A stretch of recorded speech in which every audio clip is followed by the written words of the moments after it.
Welcome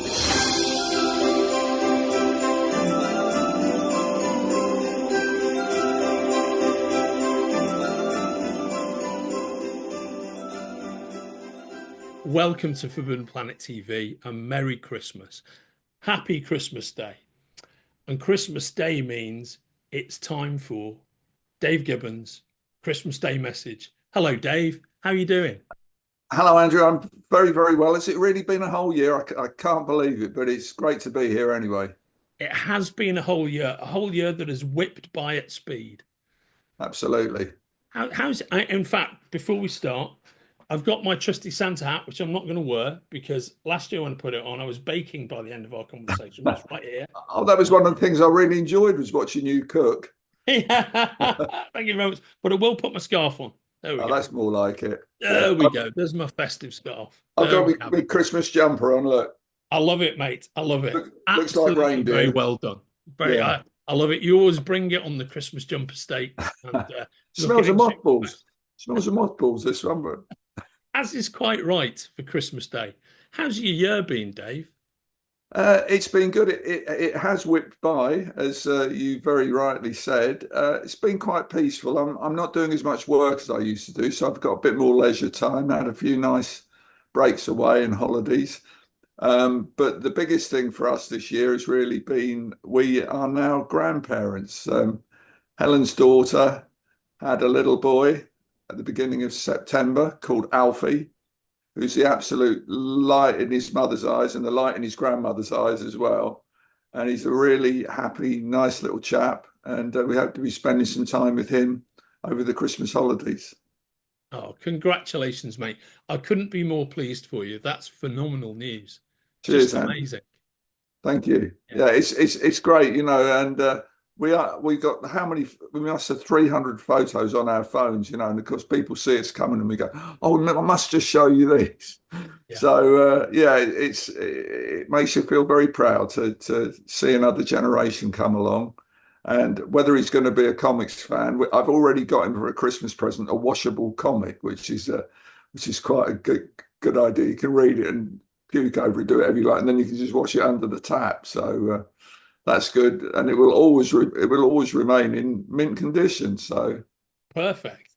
It's good to see that you've started him so early, and of course the great thing about having grandchildren, which I don't have yet, but like having kids did, it brings the festive season alive for you again, doesn't it? Absolutely. Well, I'm looking forward to when he's a bit older. You know, finally having that Scalextric set that I never had when I was a kid. Yeah. And being able to buy him some Christmas annuals and not have to pretend they're for somebody else like I used to do. But no, it's great, and I think we're going to have a good time. Yeah, it's that's wonderful. I'm so very pleased for you, Dave. And I know it's been an interesting year for you because, as you say, you kind of like you're semi-retired these days. But you've had a couple of interesting things crop up, a couple of very interesting projects during the year. I mean, there was the audio version of your narrated version of Confabulation, your biography. Can you talk about that a bit, mate? That's right.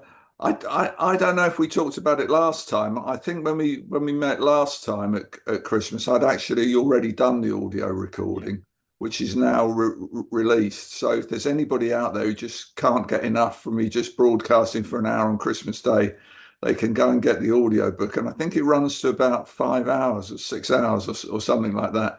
And it's me reading the book. It's going to be available. I think it probably is available now on Audible. And it's also available. Can I just hold my little plug thing up like this? Of course you can. This is Confabulation, Dave Gibbons. And if you can't wait to go on Audible or you want to see some other good stuff, you want to go to audioteria.com, which is AUDIOTERIA.com, where you can get the full lowdown on it and enjoy it. And I should also add that even if you've already got the book, that we concocted a couple of new entries for it, because the one thing I found when I finished the book was that I'd left so many things out. So we've righted some of that, and there's half a dozen or so new entries. all crucial and vital stuff that weren't in the printed book, but you can listen to them on the audio book.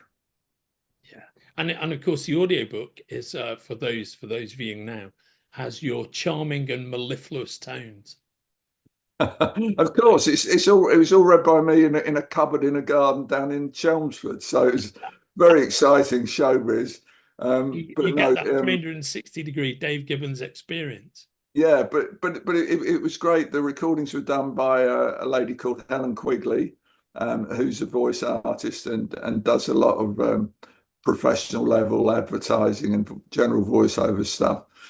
And it was directed by Andrew Mark Sewell, who's been a man around comics for a long while. But he was the guy actually, while I'm stuck in the booth, you know, my strained voice trying to reach the end of the next paragraph, he's lying on the sofa going, "Give it more energy, Dave. Give it more energy." So I was well looked after. I had many nice chocolate biscuits, several cups of coffee, and it's really weird, and it's almost sounds like it's unscripted because it is, as you know, and as your viewers know, I'm a man of words, and it's just like me talking. You know, it's the same idioms and the same phrasing and everything like that. So yeah, so if you've got a gift token for Christmas to spend on Audible, that's what to get with it. I wholeheartedly endorse that statement and that endorsement. And we were talking before, Dave, the other day, just about some of the other the interesting small press outfit that you've been involved with. I think this is really fascinating. Yeah, well, you know, I've reached an age where nearly everything I've ever drawn has been reproduced somewhere, either as a reprint or an archive edition or something like that. But I was approached by two guys from a company called We Are Dark and Golden. I believe that's what they're actually called. Yeah, Dark and Golden Books, who do some really, really interesting and weird small press kind of books.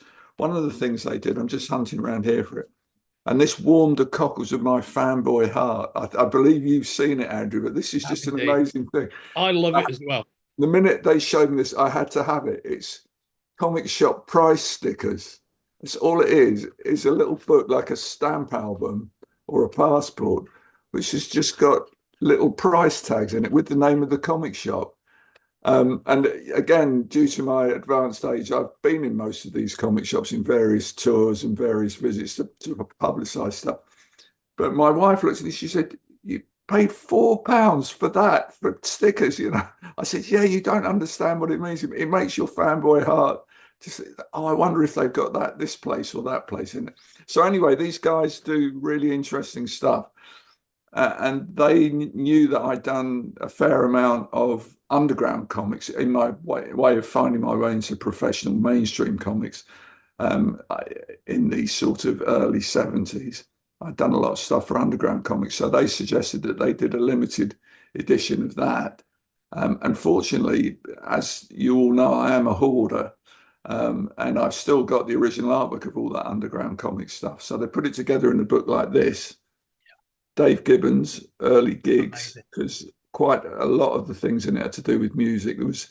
There was a comic that they used to publish called Rock and Roll Funnies, Yeah. and this was strips to be in there. And you can see the very heavy influence of things like, you know, Mad Magazine and You so can on. I was going to say you can really feel the Mad Magazine influence in here. Yeah, and it's How got old some were you like, when you were doing those, Dave? how old was I? Oh, Yeah. I was 22, 23, something like that. Um, but it was a great start, and I was willing to do anything just to get published. And I Yeah. worked with some interesting people like Mick Farron, who was one of the sort of pioneers of the underground movement in the UK. Yeah. The trials of Nasty Tales, when the publishers of Nasty Tales comic were taken to court because of the supposedly, you know, unacceptable Yeah. nature of what they printed in their comic. So I did those, and there's a great unseen one which is published here for the first time, which is Felix Dennis, who started off again in the underground. He was one of the editors of Oz magazine way back in the late 60s, early Course, yeah. 70s, who went on to become a hugely successful publisher because he went from underground to poster magazines, to general magazines, consumer magazines, and he ended up with several mansions about the place where he enjoyed his wine and his music and his women. And I've always thought it was sort of spurred on by the fact that when they got prosecuted, himself and another couple of editors from Oz, that the judge actually said that he wasn't going to sentence Felix Dennis to so punishing a term because he clearly was the least intelligent of the defendants. And, that's why I'm sure that's why Felix ended up with being a millionaire, but many times over, and having With the his life Dennis that you could publishing only company. dream of, Yeah, I mean that Dennis Publishing were the guys who originally published Maxim magazine, if I remember correctly. That's right. Yeah, no, they got in on lots of things. They could sort of sniff what was in the air. They did some Bruce Lee magazines when Bruce Lee was really popular. They did some science fiction magazines when science fiction started to gain popularity again. But the thing was that they always gave me the artwork back, except for one piece, which was towards the end of me working for them. It just got forgotten and lost in the shuffle.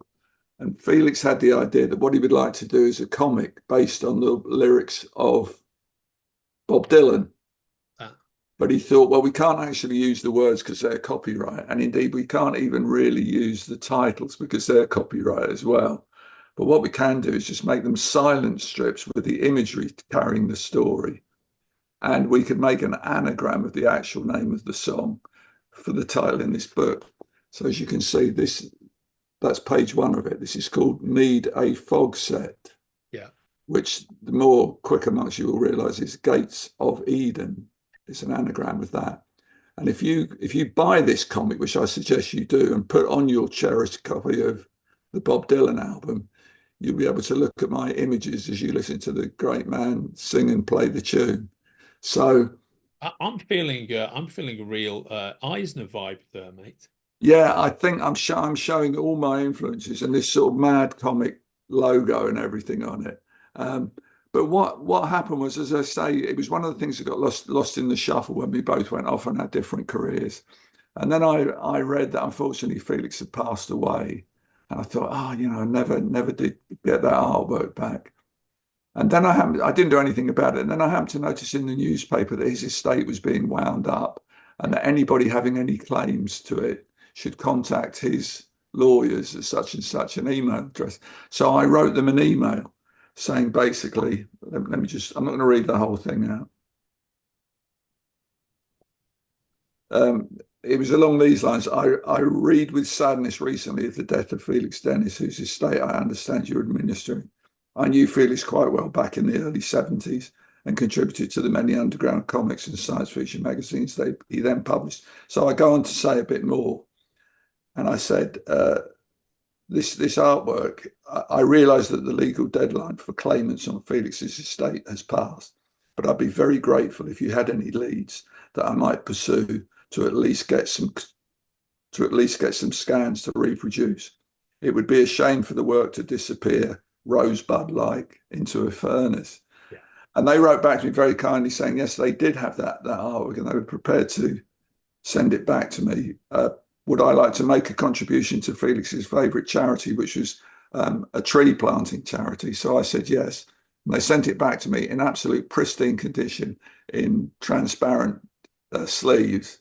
And we were finally reunited. So that's one thing that you will find in this comic that you won't find anywhere else. Shall I just give you the email for this? I would love you to, Dave. That would be amazing. It is. It is. Well, no, I'm going to have to say to you, look at Dark and Golden Books. Dark and Golden Books. What Dark I'll and do, Golden. yeah, Dark and Golden Books. Yeah, Yeah. fantastic. And I think it's about a tenner, but if you're really interested in sort of how I came to be, there's some real seminal stuff in there that I'm still very proud of. I'm embarrassed by some of it, but you can see I'm groping towards somewhere that I've always wanted to be. But the Dennis related artwork alone is such a beautiful story, such a beautiful resolution. The fact Mm, that you got it back after all this time, yeah, many people are not as lucky as many people we both know have not been as lucky as that. So I think that's yeah, tremendously fortunate rather than lucky because you engineered that outcome yourself. yeah. Yeah, and it was. I mean, it could easily have gone because to people administering an estate, it's just more artwork in a drawer somewhere that's being used and not needed anymore. But the fact that they take such good care of it, of course, my only regret is that I didn't speak to Felix for all those years, just because we were on our separate paths. We always got on really, really well together, so that I could have had a chance to thank him in person for preserving it and for returning it. But anyway. Uh, and as I say, the production quality we've managed to get is far better than those underground comics ever used to have. So, yeah, it's a really good outcome. Yeah. I'll love a story about like that, particularly at Christmas time, Dave. Well, yeah, and you know, there's something about being an enthusiast as well, and I think that that was the thing with Felix, that he was an enthusiast, that he really enjoyed things and was really and a very generous man as well. I mean, the comics didn't pay that much, but every year at Christmas time, for the 2 or 3 years I was working for him, he would take all his artists out to dinner, and it would be a dinner to remember. Well, and we had dinner you couldn't remember, you know. But you know, there was much hospitality shown, and it was a really good feeling to it all. And it's a part of my career that, as I say, is kind of unseen, but it's one of the really, really favourite times of it. Oh well, it's great to be able to shine a spotlight on it, a festive spotlight on it, if you will, Yeah, and talk about it. And it's great that's on the must-buy list for me, Dave. good. Yeah, I'll put it alongside. So I've already got the one with the comics price tags, which I too prize and treasure. And I must admit, I've read through on several occasions. You know, Yes, so it's that. But it's like guys who visit football grounds. I've gone yeah, through that. And thought, yeah, yeah, yeah, yeah. Which comic shops have I been to? yeah, yeah. No, it's just that kind of thinking that the other thing they're thinking they might reprint is my very first published professional comic book story, which was a horror comic called The Dead Are Awake and Walking, which was basically about girls in their underwear running away from zombies who were emerging from the local graveyard. That's all I can remember of it. I haven't read it for a long, long time. Maybe I'm just trying to blank it out, but they've got plans to maybe do a facsimile edition of that, which again is I think particularly, I mean, it might be a bit narcissistic for me to put everything out there and with the feeling that people are going to want it. But I think if there's anybody out there who's interested in, who wants to break into comics, you know, you don't come fully formed as Dave Watchman Gibbons. You know, there's a lot of stuff as Bob Dylan would say, in my back pages, you know, that is of interest and should be an encouragement to anybody else who wants to ply the inky trade.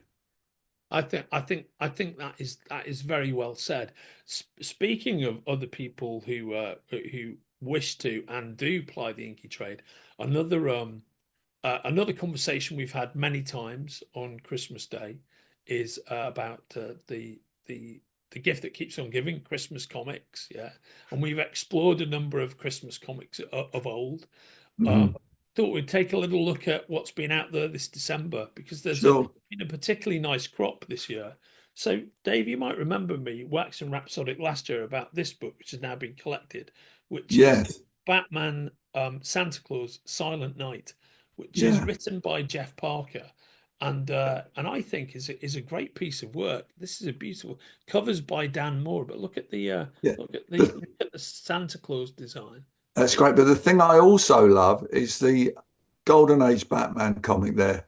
Yeah, That's a real classic, isn't it? And it's, yeah, that's so nice. I think when we talked about these things before, there's something about the sort of the livery and the costume and yes. the drama of Father Christmas. It's kind of like a superhero of some sort. They seem to fit together so well, you know. Yeah, But I the, couldn't agree more. I'll absolutely have to hunt that down and read it. I'll have to make an emergency trip to my local comic shop and grab that. It's well worth it. It's essentially Batman and Santa Claus, who it transpires in the canon of the DC universe. Batman has always known since he was out abroad in the world training, and is somebody who is one of the figures that gave some training to Batman when he was roaming the world. Uh, and uh, Right. and there's a lovely piece of dialogue where Damien's kind of saying to Dick, did you know Santa was real? He said, well, Bruce always used to tell me these stories about about meeting him and what a badass Mm. he was. But I just assumed he was just entertaining me for Christmas. I didn't think it was real. And there's part of it is everyone Santa meets, he knows where they lived when they were a kid, you know, and he knows Oh, them and knows who right. they are. He's got instant recognition of everybody. That's his superpower. He knows where everybody lives. And he's a very he's designed by Dan Mora, and he is a very big kind of butch and muscular Viking Santa Claus, if you will. Right. And, Yeah, and that that that that book that did so fits well. perfectly, They've doesn't done a it? sequel series, which is out now actually, which is Batman Santa Claus Back in Silent Knight town. Returns. Yeah, some lovely That's cover great. stuff. So he is an actual character in the DC An universe. actual figure in the DCU. Yeah. Yeah, And that's it's it. and it's great that someone like Batman is such a good friend of his because Batman's one of the most forbidding of the DC characters, isn't he? Well, that's what I thought they did that was very clever. While Superman appears in it, it's not a Superman book, which is, I think that's very clever the way they did that. They Yeah. take both characters, and Batman's so matter of fact about the fact that he knows him. I thought that was a Yeah. beautiful twist. Well, if Batman told me that Santa Claus really existed, I'd believe him, you know. Exactly right, Dave. And in Silent Night Returns, which this came out a few weeks ago. This is issue 2. What a beautiful cover! It's a bunch of the That's it's a but really nice. yeah, it's a bunch of the mystical characters from the DCU. I love the guy being reflected in the goblet in the foreground. That's a really nice bit of composition, that because you only come to it after you've looked around the big characters, and then you realise that you're sitting at the table. Yeah, it's beautiful stuff, and yeah, you can see Santa in there, you can see Damien in there reflected in the glass. Third issue is Santa working on some sigils and whatnot. Oh, he puts a lot into it, old Santa. He actually hand paints them, let alone deliver them. Absolutely right. And when they kicked off returns, they did it with this. This was actually gift wrapped in a kind of like, you know, Christmas shrink wrap. But if you look Right. at the detail on this, it's absolutely beautiful. It's And Damien in what front of the Christmas tree with a Batman mug. and what's that? Is that eggnog or It's protoplasm? eggnog. It's eggnog. Eggnog. That's really nice. It's lovely stuff, isn't it? And you know, back these days, DC go all out every Christmas. They always do a kind of an 80 page giant, if you will, with multiple Mm. stories. This year's is Batman smells Robin laid an egg. Jingle bells, Batman smells Robin laid an egg. Yeah, Yeah, I know that song. and it's not just Batman stories. It's a whole bunch. It's the Secret Six. It's John Stewart. It's Constantine. You know, always good to see a bit of Christmas anthology. Yeah. Speaking of which, Marvel are in on the act as well. So they did this holiday edition of Tales to Astonish, Yeah. which has a Fantastic Four story, an X-Men story, and a Just just Spider-Man just story. hold that forward a bit. There's so much to look at there. Yeah, right on. Yeah. Oh, spooky. Yeah, Oh, that's great. Well, I'm glad. I love the expression on Wolverine's face as well. He's deliciously enjoying himself, isn't he? absolutely right. And to round that off, here's a an outlier for me. So this is a recommendation from Matt Hesse, the deputy head of our comics department in Forbidden Planet London. He really enjoyed this, which is Dark Horse Christmas slash horror one shot called Right. Christmas 365, which is written by Mikey Way from My Chemical Romance. All Now, I right. have to say, Matt was raving about this. I am not a fan personally of the Christmas slash horror genre, No. mainly because I'm too soft-hearted for horror and it scares me, so I don't read or watch very much horror. So I'm not sure I will read this personally, but Matt, who I, knows his comics, massively recommends it. yeah, I'm not big into horror. I'd rather have Christmas with some superheroes, I think. Yeah. It's not because I'm a chicken-livered coward like you, of course, Sumner. It's just because it doesn't quite fit my reading taste. Well, I can't read that. It's too scary. Come on, Andrew, man up. Big trousers. So true, mate. It's so absolutely true. We were talking actually to continue and conclude our Christmas theme, given that it's Christmas Day. Um, our favorite. We were talking about the other day, actually, Dave, about our favorite Christmas music, and you had an absolute belter as your number one choice, with which I wholeheartedly agree. Lay Yeah. it on us. What's your all-time favorite Christmas song? Well, my favorite is Fairytale of New York by the Pogues, featuring Kirsty MacColl. Yeah. which is just an amazing thing. I mean, obviously, it's getting a lot of plays on the radio now, and I still turn it up if I hear it because it's such a wonderful song. It's cinematic. It's so strong. It's that wonderful contrast between Shane MacGowan's gravelly, gruff singing and Kirsty MacColl, absolutely with the voice of an angel and the way they bring their characters to it. And I was out driving in my car last week, and they had a documentary about it on Radio 4, which is at my age what I listen to most of the time. And I actually had to wait for the program to finish because I was so enthralled by the stories of how it came to be written, and just what a staple of Christmas it's become. I mean, it's a belting tune. It's a thing you have to sing along with. And to be honest, if you want to do the Shane MacGowan part, you're probably not going to sing a lot worse than the guys on the record. Probably not with the same feeling. And the last thing in the world I'd want to do is to demean Shane MacGowan, because I think he's one of those standout, unique, wonderful, visionary kind of talents. But yeah, that's the thing that I always turn up when it comes on the radio. But what I didn't know, and we were speaking about it, is that there are several cover versions of it. I've never actually sought out any cover versions. So maybe you could tell me about that. Yeah, I mean, there are a lot actually, and there's a lot of sort of mainstream cover versions which aren't very good, but there's been quite a few American indie covers from there's a well-known Canadian record label called Network, and that's spelled Network, and Right. they have a huge like indie roster, and they have a whole space on Spotify called the Holiday Place, which is basically a Spotify congregation of the the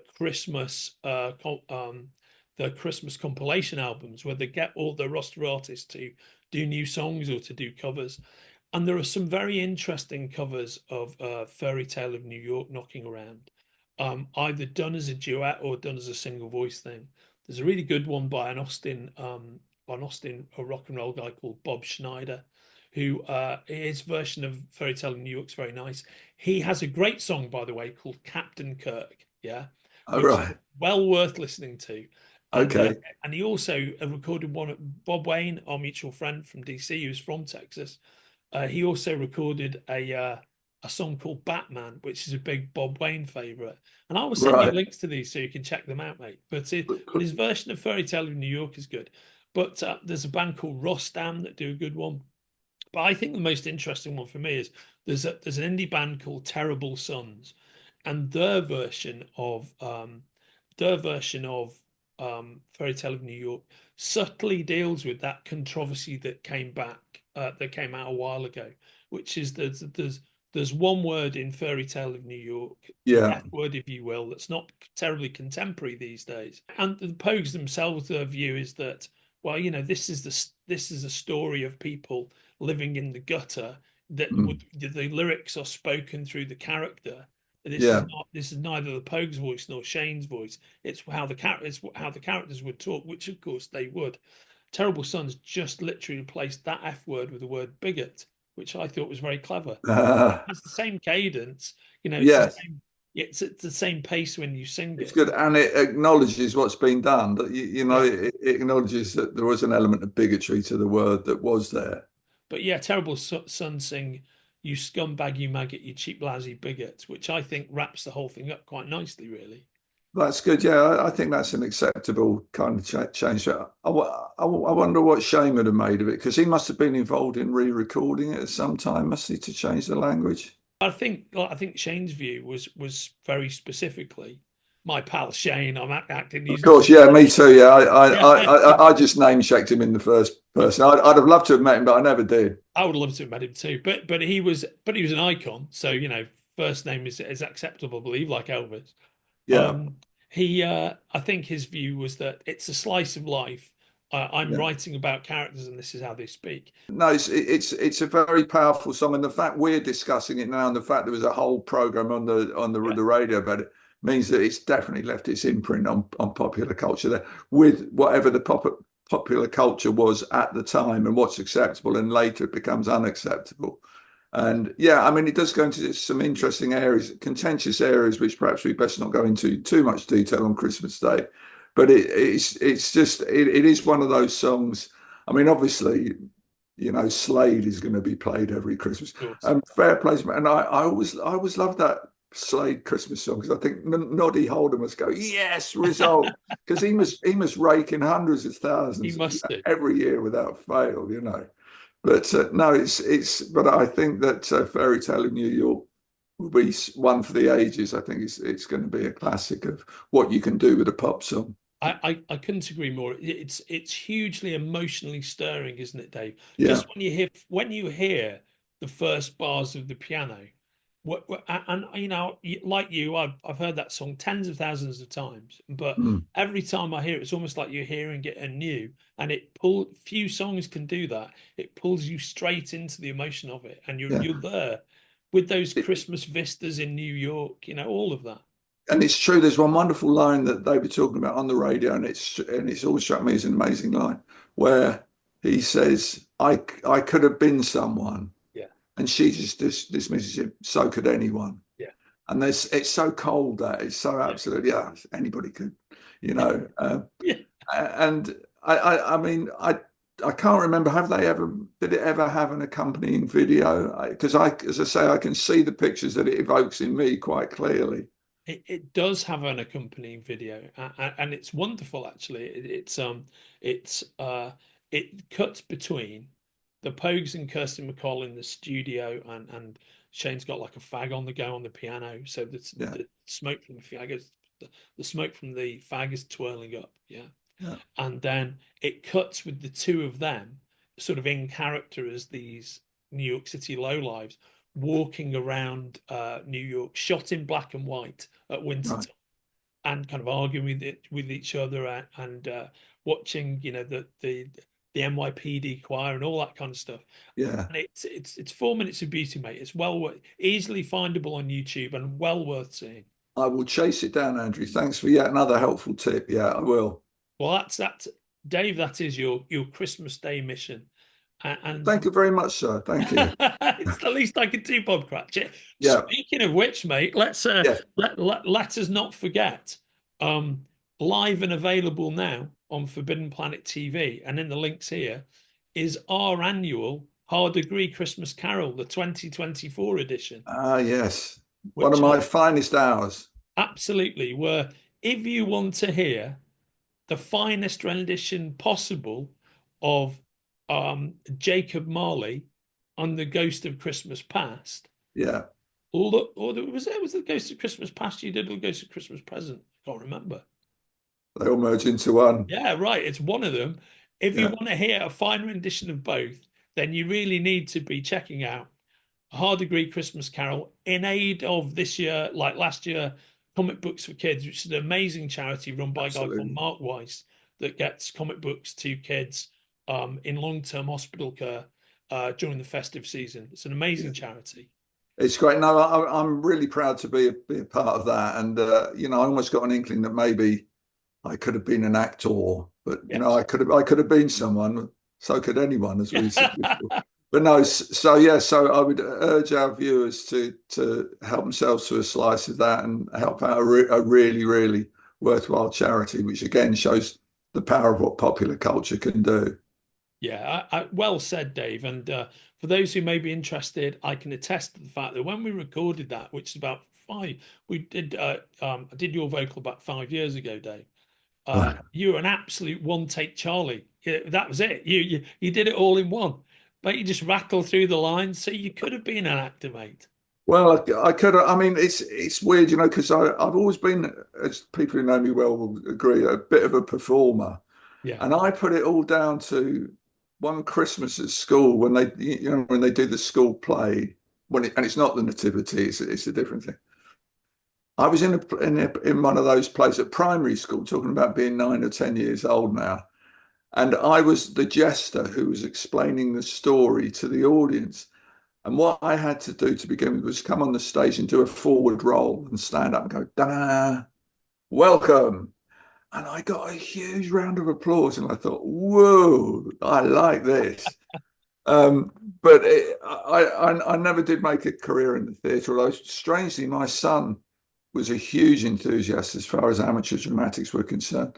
He actually had voice training. He's got a very a very clear and strong voice. And when he was at uni as well, he was in the comedy review and everything like that. So there must be a little bit in the genes somewhere of being a performer and wanting to stand up and treat people to your opinion on things. So, but yeah, so I wish I still had the Jester hat because I think that's what really made it. My mum, sewed it, whatever, and it's A like a 3-point jester hat, yeah, yeah, yeah, yeah. like Merryman in the Inferior Five. That's right. Or yes, that's right. Yeah, Mary, exactly, and a little bit overweight as well, I think, wasn't Yeah. he? But so that was Christmas there. I heard a great little thing, or read this in the paper the other day about Judi Dench's, I think it's her granddaughter, on the subject of carrying forward the genes that make you want to go on a stage and be dramatic. And her granddaughter was in the Christmas nativity, but she was the innkeeper's wife, and she had like one line, which is something like, "I'm sorry, there is no room at the inn." So that was all right. She was quite happy with that. And then they were talking about it afterwards, and they were talking about it afterwards. And Judi Dench said to her granddaughter, "So this Christmas play you're in, what's it about?" She says, "Well, it's all about this innkeeper's wife," which is great. It's all about me. So that's one of the perils of being on stage, But Oh, there can be no doubt. I remember for years at primary school being a shepherd without any lines, and yeah, then the one time I realized I might have some performative leanings is I was watching it one year, and one of the other kids in the year played King Herod, right? yeah, and uh, and he gave an amazing performance. He stood up and he belted out at the top of his lungs, literally vibrating with anger. Death shall be heard in the streets of Gethsemane. Death shall reign upon them. And I watched him and I was overwhelmed. And this is an emotion I never feel. But in that 10-year-old moment, I was yeah. overwhelmed with complete envy. And I thought, I could do that. I'm Yes, standing here with the fucking with what is it the shepherds have? crook, a crook. With a crook, not Yeah. like a lemon. I should be doing that. I'm sure you. I'm sure we wouldn't be having this. I'm sure you'd be at the Royal Shakespeare Company with plays on Broadway and movies coming out. No, you're a natural, Andrew. You're a bit of a performer yourself. I always knew that, but Well, it's good. we aim to please Dave. But Dave, I'm very happy talking about comics. I think that is my lot in life, and I'm very happy speaking to people like yourself, especially on Christmas Day. Yes, no, it's a nice place. I think we both found ourselves where we've been able to indulge some of those 10-year-old feelings and make it all join up together. So yes, it's good. Well, Dave, I hope you enjoy the rest of your Christmas Day. I hope you have a wonderful Christmas dinner with Helen and the family. Please send her my love, and please send them my love. And I hope you have a Absolutely. wonderful time. Absolutely. And as I mentioned to you, this is the first Christmas in which we're grandparents. So Brilliant. young Alfie, born in September, really looking forward to spending some time with him. And you'll be pleased to know, Andrew, that he was born in Liverpool, so he's a Scouser. I, So I'm beyond pleased about that. yeah, And we will, of course, therefore, probably be in the same city on Christmas Day. Right now, in fact, we probably are in the same city. I think so. Yes. Yeah. In fact, if you just turn the sound down, I may even be able to hear you declaiming in an actorly way a few streets away.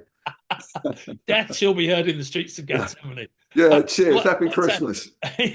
That's far from Uh, my usual festive positivity, by the way. yeah. I don't believe that at all. I want people That's to just feel joy in the streets of Gethsemane. That's right. That's what you need. It's the antidote to all that. Well, Brilliant. Dave, it's always wonderful spending time with you on Christmas Day. And it's great to have you back. And I will look forward to doing it again next year, mate. Absolutely. And there'll be more plugs from me of stuff that I've got in the mill. There's some stuff going on at the moment, but I'm not able to quite talk about it freely. But yeah, but comics or not, it's always a great pleasure to have a chat with you, Andrew. And you and yours have a very happy Christmas and a happy New Year. And the And same to all our viewers as well. Merry Christmas. Happy New absolutely Year. See you next year, if not before. a very Merry Christmas and a very Happy New Year to everyone. And, mate, I will see you in the new year, Dave. Cheers, Andrew. Look forward to it. Take care. Have a great day. You too. Bye.